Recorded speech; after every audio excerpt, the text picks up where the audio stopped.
warahmatullahi wabarakatuh. Innal hamdalillahi nahmaduhu wa nasta'inuhu wa nastaghfiruh wa na'udzu billahi min shururi anfusina wa min sayyiati a'malina. May yahdihillahu fala mudilla lahu wa may yudlil fala hadiya lahu. Asyhadu an la ilaha illallah wahdahu la syarika lahu wa asyhadu anna Muhammadan abduhu wa rasuluh. Ya ayyuhalladzina amanu taqullaha haqqa tuqatih wa la tamutunna illa wa antum muslimun. Ya ayyuhan nas ittaqu rabbakumul ladzi khalaqakum min nafsin wahidah wa khalaqa minha zawjaha wa batha minhuma rijalan katsiran wa nisaa'a. Wattaqullaha alladzi tasaaluna bihi wal arham. Inna Allaha kana 'alaikum raqiba.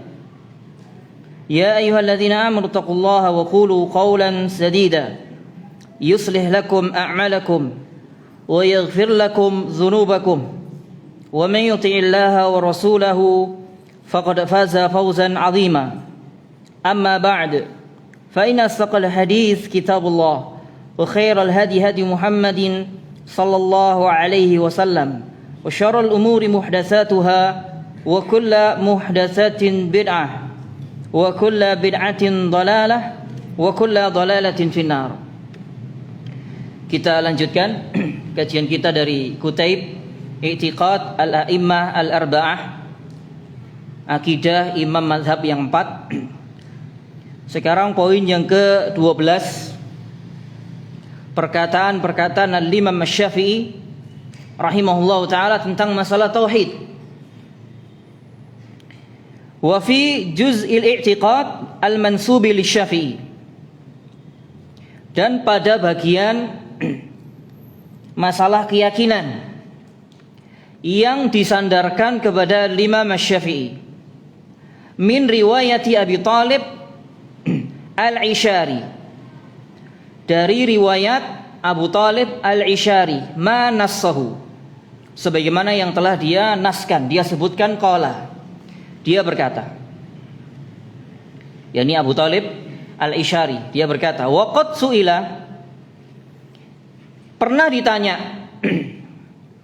Al-Imam Syafi'i pernah ditanya an sifatillahi azza wa jalla, tentang sifat-sifat Allah, wa ma yanbaghi an yu'mina bihi, dan apa saja yang seharusnya seseorang beriman terhadapnya. Faqala, lalu Al-Imam Syafi'i menjawab, beliau pernah ditanya tentang perkara-perkara akidah yang seharusnya diimani oleh seorang muslim, termasuk di dalamnya adalah tentang sifat-sifat Allah. Beliau menjawab, Al-Imam Syafi'i, lillahi tabaraka wa ta'ala asma'un wa sifatun. Allah subhanahu wa ta'ala memiliki nama-nama dan sifat-sifat. Ahlus sunnah menetapkan semua nama-nama dan semua sifat-sifat Allah. Ja'a biha kitabuhu, sebagaimana yang telah datang di dalam kitabnya Al-Quranul Karim.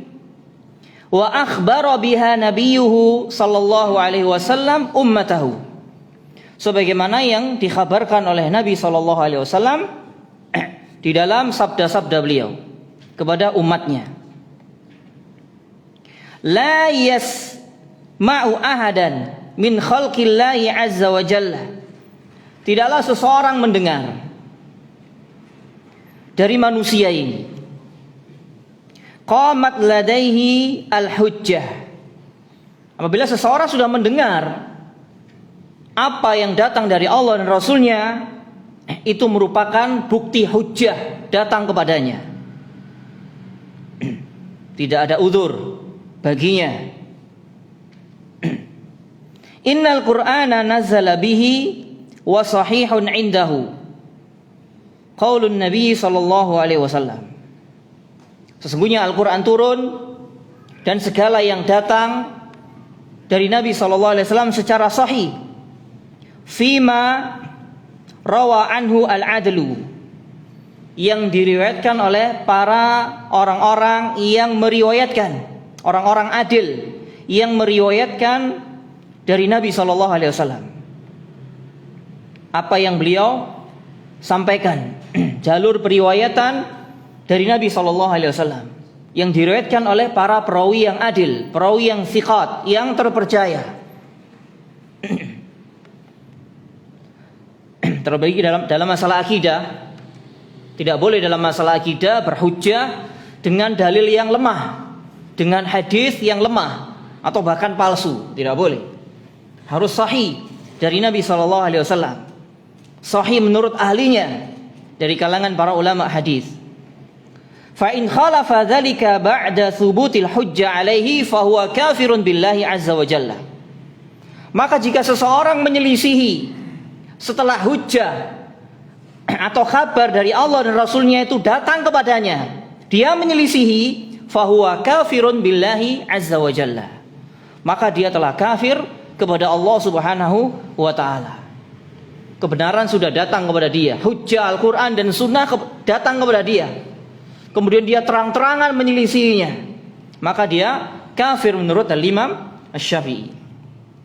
Fa amma qabla thubutil hujjah alaihi min jihatil khabar fa ma'dzurun bil jahl. Adapun ketika hujjah itu belum datang kepadanya dan dia menyelisih khabar, maka dia diberikan uzur. Ketika seseorang menyelisihi tentang apa yang menjadi ketetapan Islam, seseorang menyelisihinya karena hujjah belum datang kepada dia, maka orang seperti ini diberikan uzur.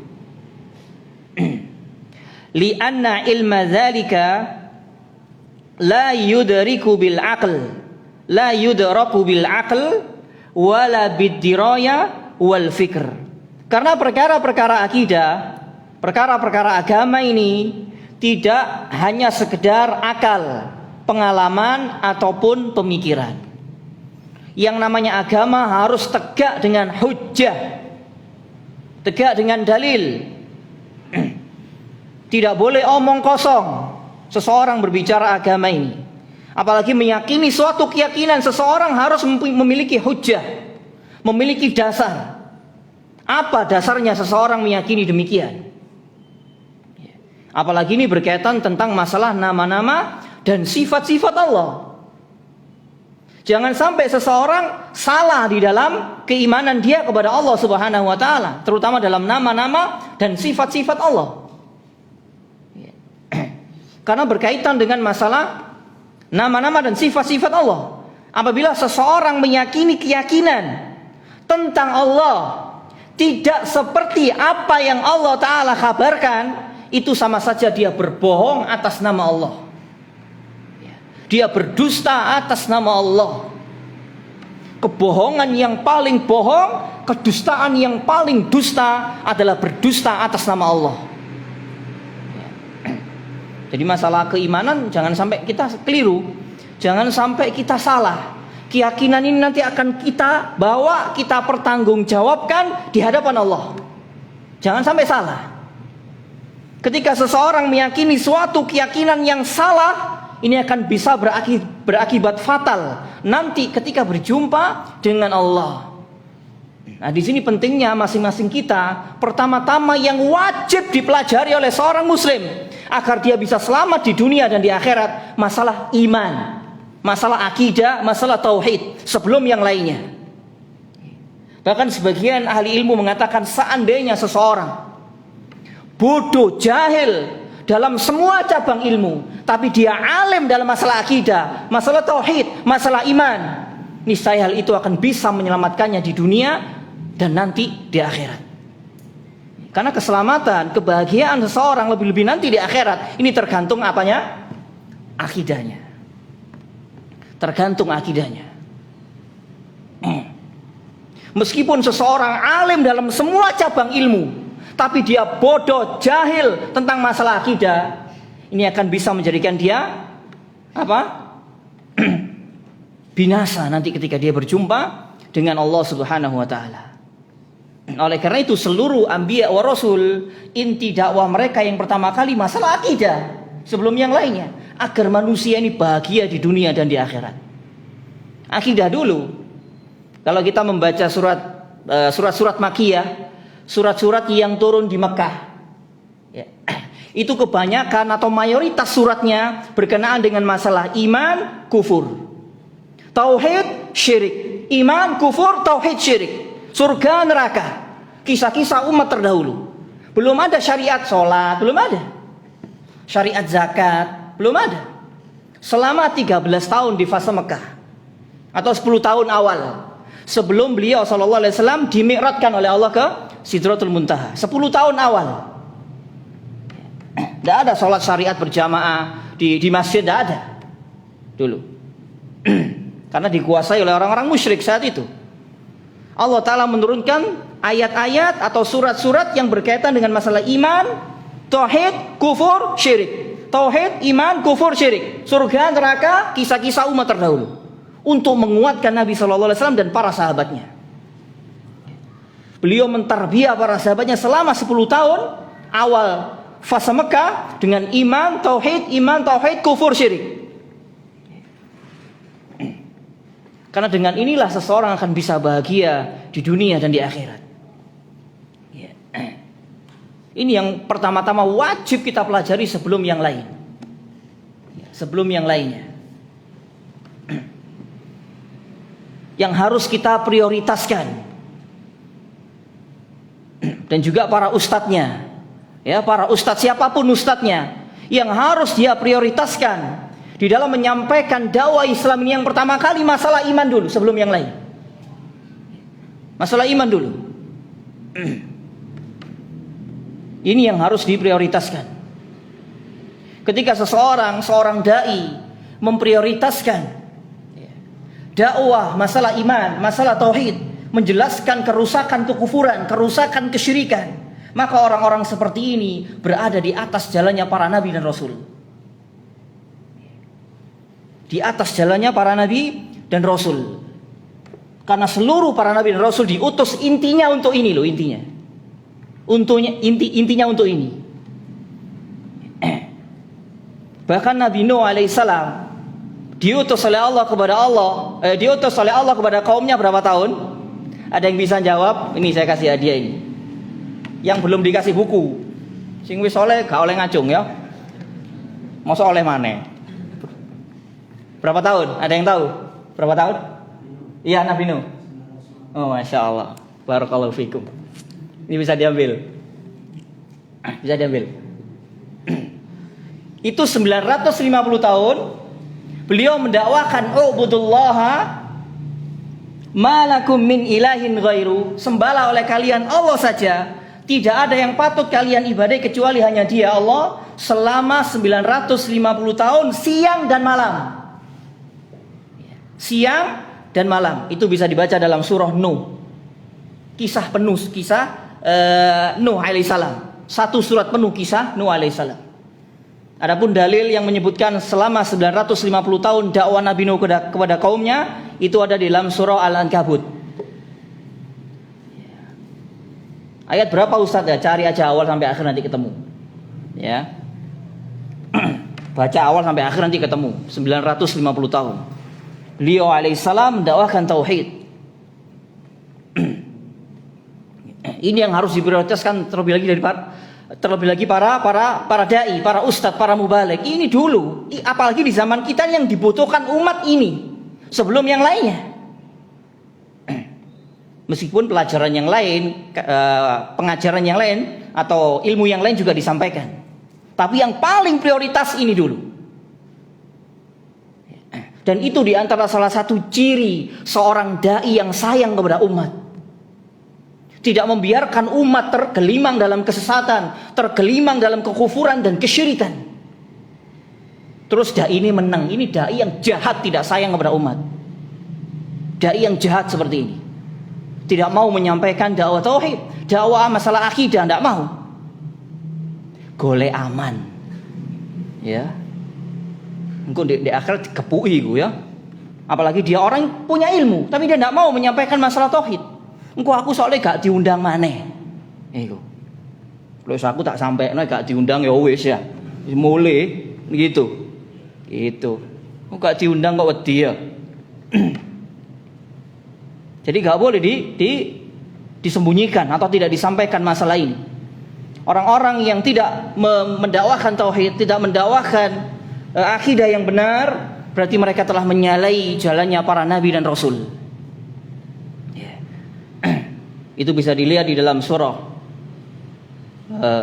An-Nahl ayat 36, kemudian juga surah Al-Anbiya ayat 25, dan surat-surat yang lainnya. Seluruh para nabi dan rasul diutus untuk mendakwahkan masalah akidah, yang paling utama masalah tauhid, dan memperingatkan umat dari bahaya syirik. Apalagi di zaman kita sekarang ini sangat dibutuhkan sekali oleh kaum muslimin. Sangat dibutuhkan sekali masalah akidah, masalah tauhid, masalah keimanan. Karena banyak sekali penyimpangan-penyimpangan yang terjadi di tengah-tengah kaum muslimin. Ini dulu yang wajib kita pelajari, karena ini yang akan kita bawa sampai mati. Apabila seseorang benar akidahnya, baik imannya, ketika dia berjumpa dengan Allah Subhanahu wa taala, insyaallah taala dia akan selamat. Tapi apabila dia berjumpa dengan Allah dalam keadaan akidahnya rusak, imannya rusak, meskipun dia berbagai macam amal soleh dia lakukan, dia akan bermasalah di hadapan Allah Subhanahu wa taala. Meskipun dia adalah orang yang paling baik, dianggap oleh manusia orang yang paling baik di antara orang baik, tapi kalau dia rusak akidahnya, dia akan bermasalah di hadapan Allah Subhanahu wa taala. Ini sebelum saya lanjutkan, saya kisahkan tentang Abdullah bin Juda'an. Abdullah bin Juda'an ini salah seorang yang hidup di masa sebelum Nabi SAW diutus. Dia adalah seorang yang sangat baik sekali, suka membantu orang lain. Tapi dia orang musyrik. Dia suka memuliakan tamu, suka memberikan bantuan makan kepada orang-orang miskin, suka menyambung tali silaturahim. Ini akhlak mulia atau tidak? Akhlak mulia dalam Islam. Akhlak mulia. Kemudian Ummul Mukminin Aisyah radhiyallahu ta'ala anha pernah bertanya, karena ada hubungan kerabat. Karena Abdullah bin Juda'an ini anak laki-laki pamannya ayah Abu Bakar.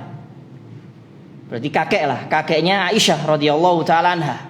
Ada hubungan kekerabatan. Aisyah pernah bertanya, "Ya Rasulullah, Ibnu Juda'an kana fil jahiliyah yasilur rahim." Ya Rasulullah, dulu Abdullah bin Juda'an ini di masa jahiliyah itu orang yang suka menyambung tali silaturahim.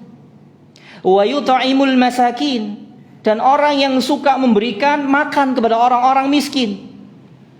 Di dalam redaksi yang lain, kana yaqri ad-dhaif, dia ini orang yang suka memuliakan tamu.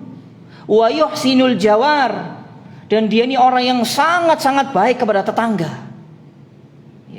Lalu kata Ummul Mukminin Aisyah radhiyallahu ta'ala anha, beliau bertanya, "Fahal dzalika nafi'uh?" Ya Rasulullah, apakah perbuatan-perbuatan baiknya Abdullah bin Juda'an itu bisa memberikan manfaat kepadanya nanti di akhirat? Ini akhlak yang luar biasa loh. Pahalanya besar sekali ini. Menyambung tali silaturahim, memberikan makan, memuliakan tamu, berbuat baik kepada tetangga. Ini semuanya akhlak-akhlak yang mulia, yang mendatangkan pahala yang sangat besar di hadapan Allah. Lalu Nabi SAW menjawab ketika ditanya oleh Ummul Mukminin Aisyah, apakah semuanya itu bisa memberikan manfaat kepada Abdullah bin Juda'an? Qala la yanfa'u. Sama sekali tidak memberikan manfaat kepadanya amal solehnya.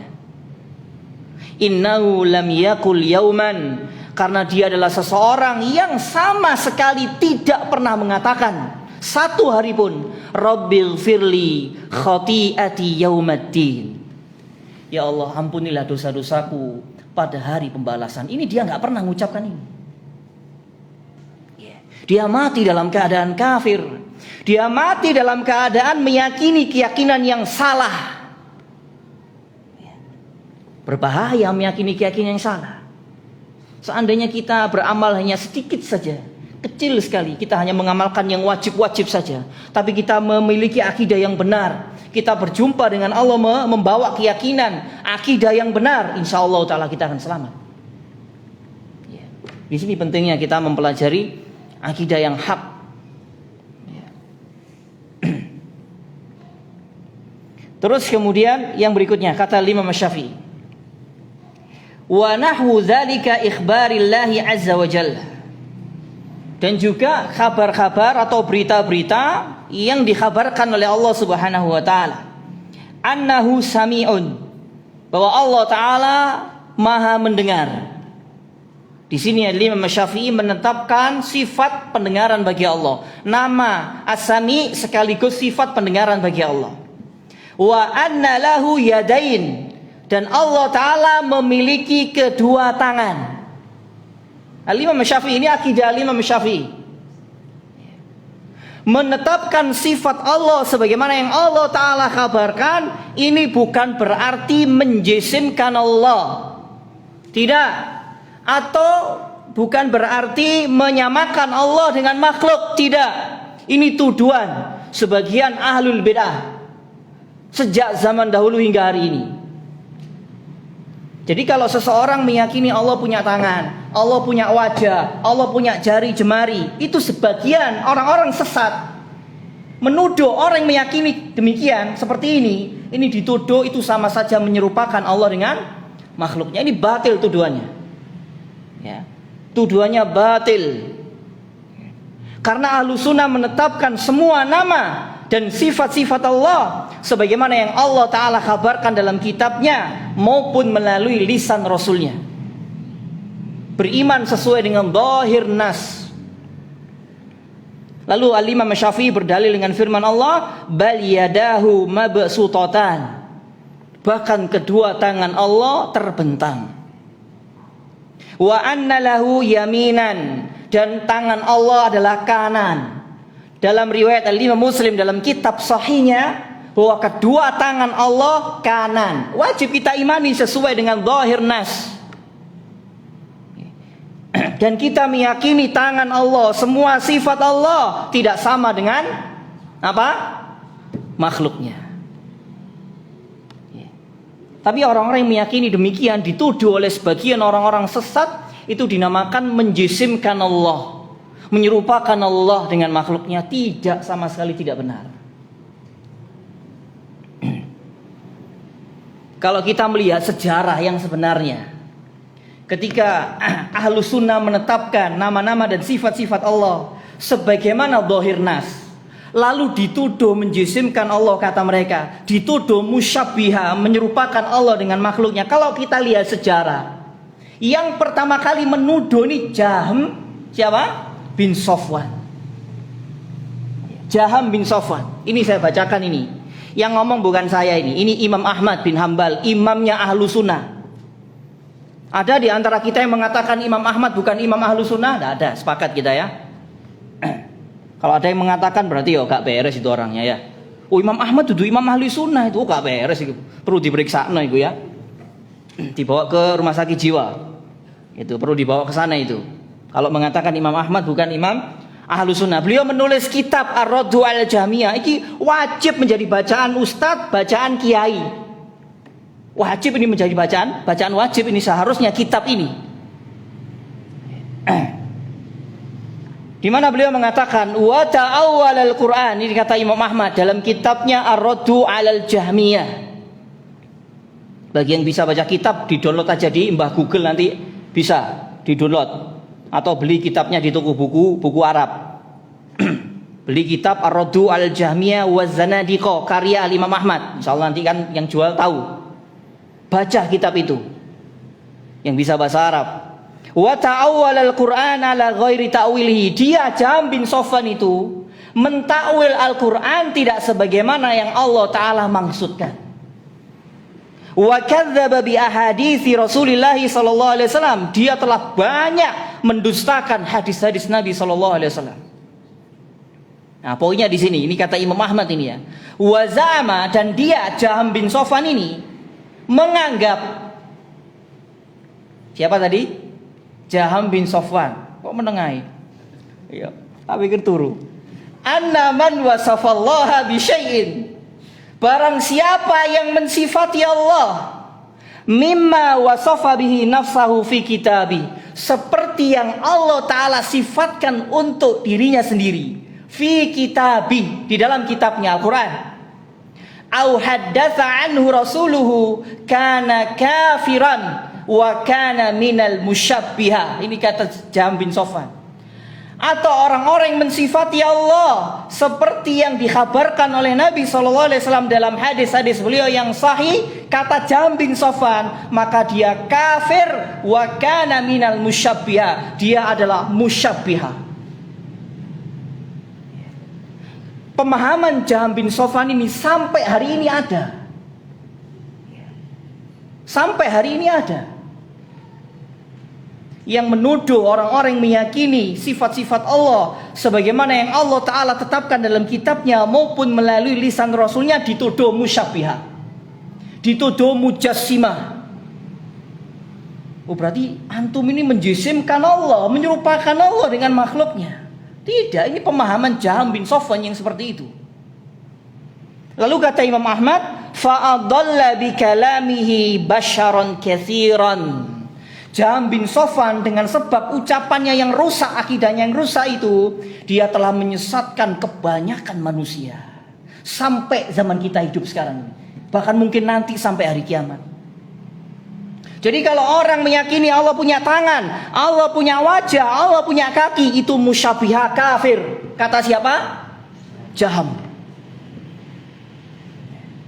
Nah, ini anak cucunya sampai hari ini ada Jahm bin Safwan ini. Anak cucunya dari sebagian ahlul bid'ah, banyak menyesatkan manusia di zamannya, di zaman dia, terus sampai hari ini. Sampai hari ini. Oleh karena itu Al-Imam Abu Zur'a, Al-Imam Abu Hatim rahmatullahi alaihima, yang dinukil oleh Al-Imam Al-Lalaka'i dalam Syarah Ushul I'tiqad Ahlussunnah, keduanya mengatakan alamatul jahmiyati tasmiyatuhum yani ahlas sunnah musyabbiha. Tanda ciri orang itu memiliki pemahaman Jahmiyah, pengikut Jahm bin Safwan, dia menuduh ahlu sunnah musyabbiha. Ya, musyabbiha. Kalau zaman kita sekarang sing dituduh musyabbiha kira-kira sapa? Hah? Wahabi. Ya mungkin kalau panjenengan iki lho ya. Wahabi. Wis gak apa-apa wis ya. Ya. Ini pemahaman Jahm bin Safwan. Ya. Padahal yang dimaksud yang dimaksud musyabbiha itu apa sih? Ada yang tahu kira-kira apa musyabbiha itu? Ada yang bisa jawab yang lain? Ada dia lagi nih. Kaono. Ya wis lek kaono ya. Ini saya bacakan dari perkataan Imam Ahmad lagi. Apa yang dimaksud musyabbiha itu? Lamma su'ila 'anil musyabbiha. Ini diriwayatkan oleh Imam Ibnu Battah dalam kitabnya Al-Ibana Al-Kubra. Al-Imam Ibnu Battah telah meriwayatkan dari Al-Imam Ahmad. Imam Ahmad pernah ditanya tentang musyabbiha. Apa sih musyabbiha itu? Nama lainnya mujassimah atau mumatsilah. Ini muradif saja atau persamaan kata saja. Maknanya sama, menyerupakan Allah dengan makhluknya. Apa sih yang dimaksud musyabbiha? Dikatakan kepada Imam Ahmad. Ini imamnya ahlu sunnah loh ya. Fa'ajaba, lalu beliau menjawab. Kata Imam Ahmad ini, bukan kata saya. Annahum, bahwa mereka musyabbiha itu alladzina yaqulun, orang-orang yang mengatakan, orang-orang yang meyakini lahu basarun, Allah memiliki penglihatan.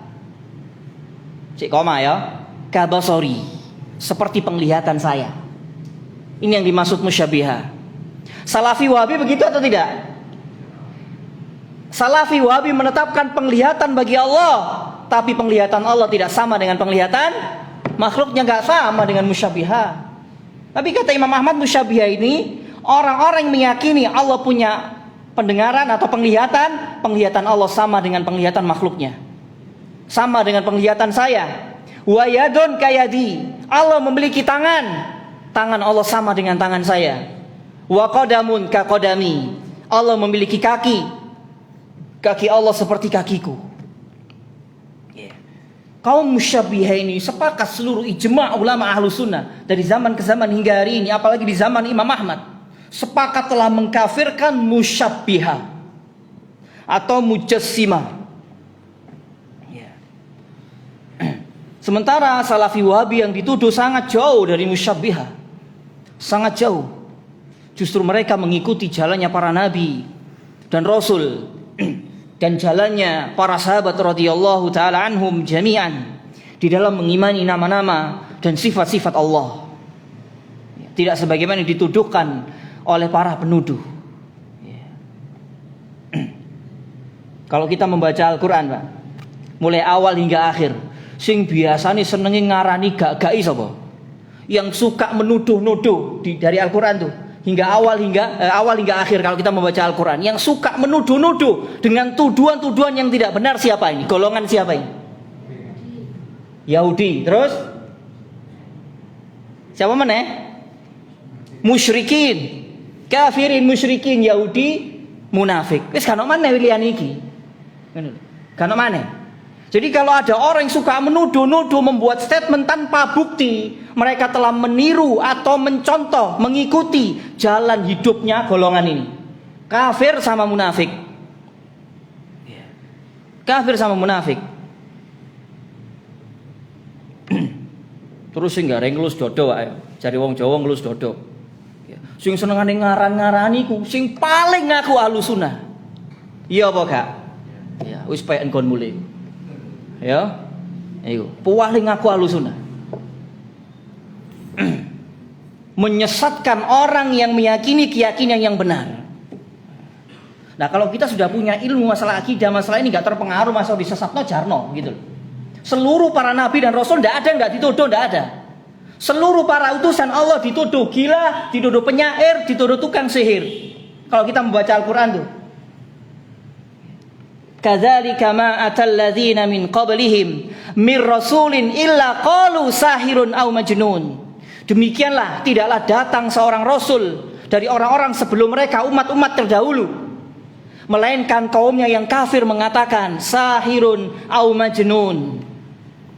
Wah, ini tukang sihir ini orang gila, ini membawa ajaran apa ini? Tidak ada satupun seorang rasul dan nabi yang diutus oleh Allah Subhanahu wa taala, melainkan mereka dituduh oleh sebagian kaumnya dengan tuduhan-tuduhan yang tidak benar.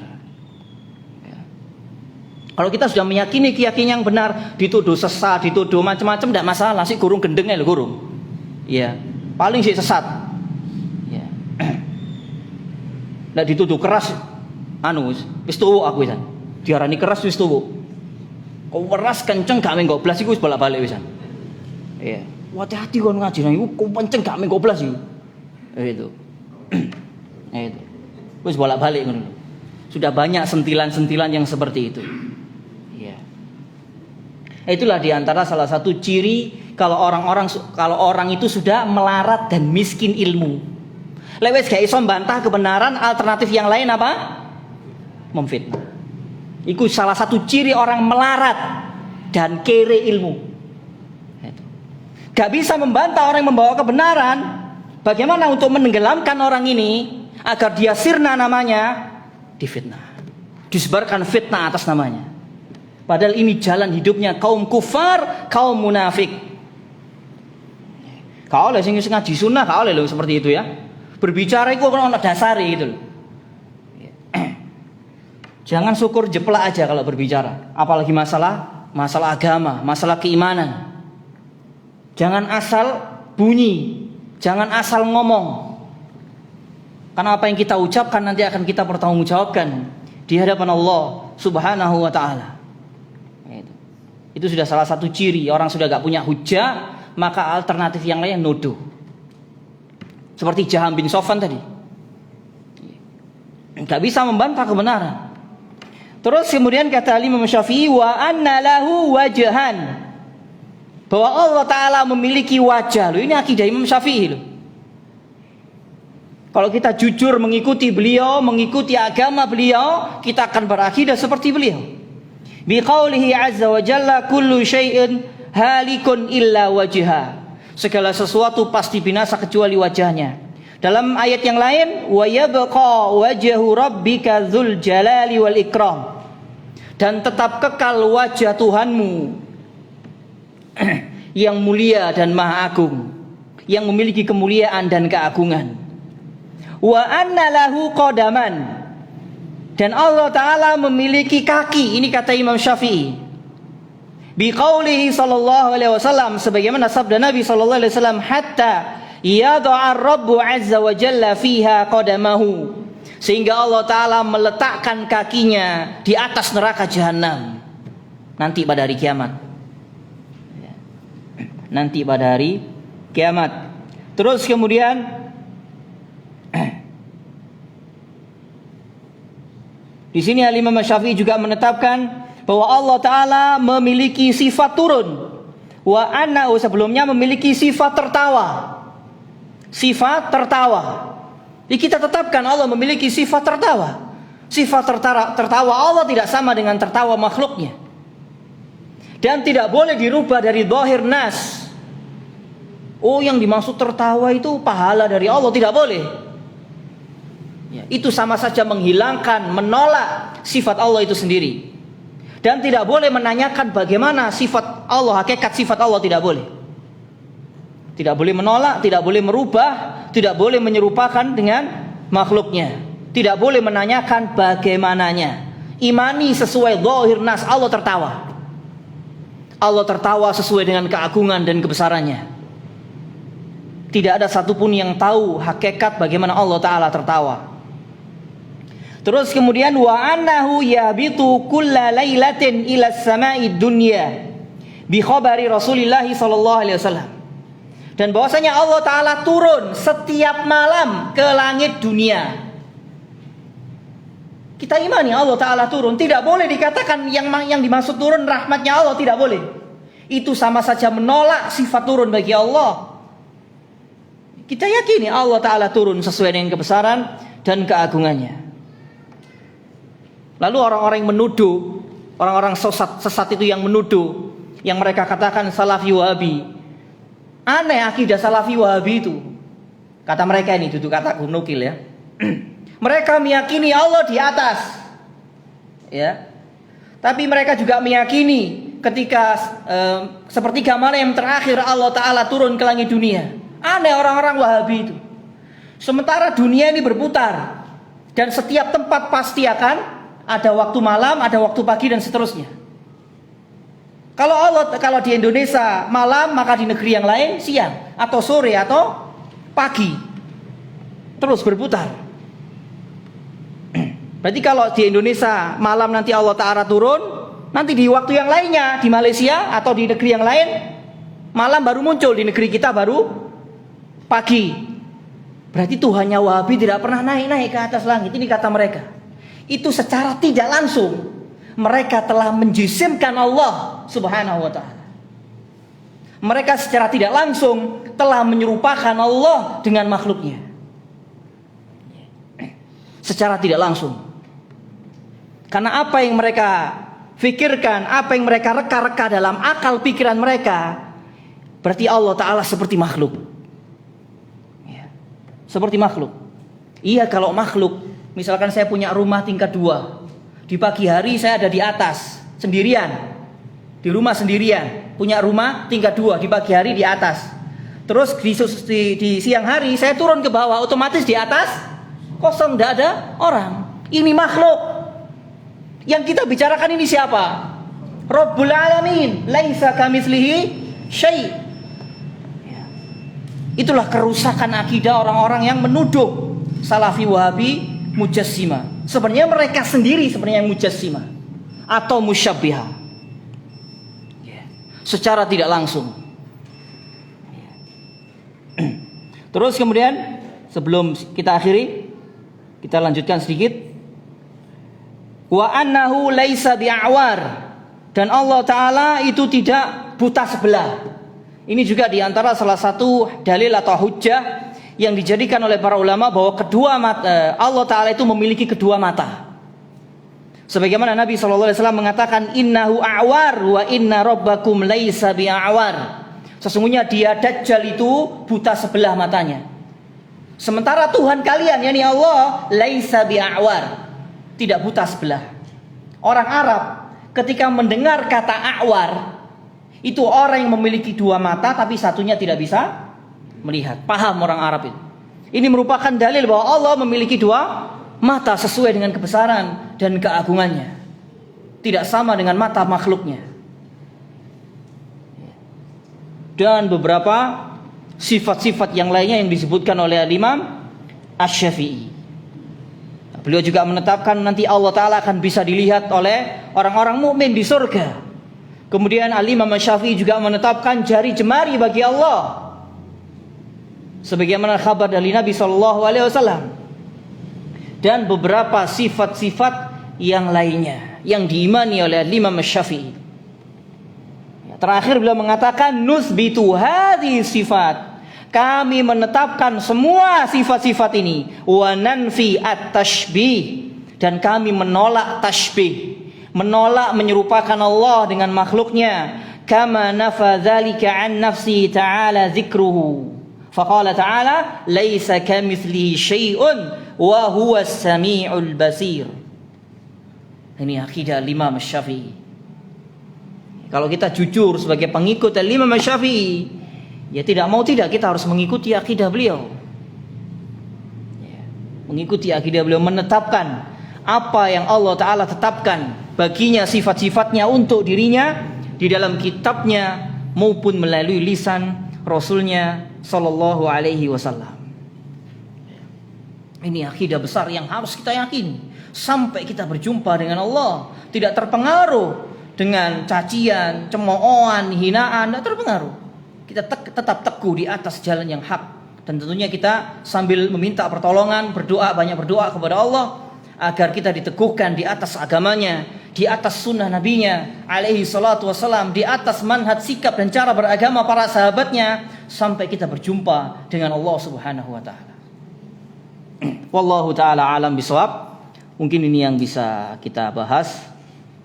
Insyaallah kita lanjutkan pertemuan yang berikutnya, ucapan-ucapan Imam Asy-Syafi'i tentang masalah takdir. Kurang lebihnya saya mohon maaf. Kita akhiri dengan doa kafaratul majlis. Subhanakallahumma wa bihamdika, asyhadu an la ilaha illa anta, astaghfiruka wa atubu ilaik. Assalamualaikum warahmatullahi wabarakatuh.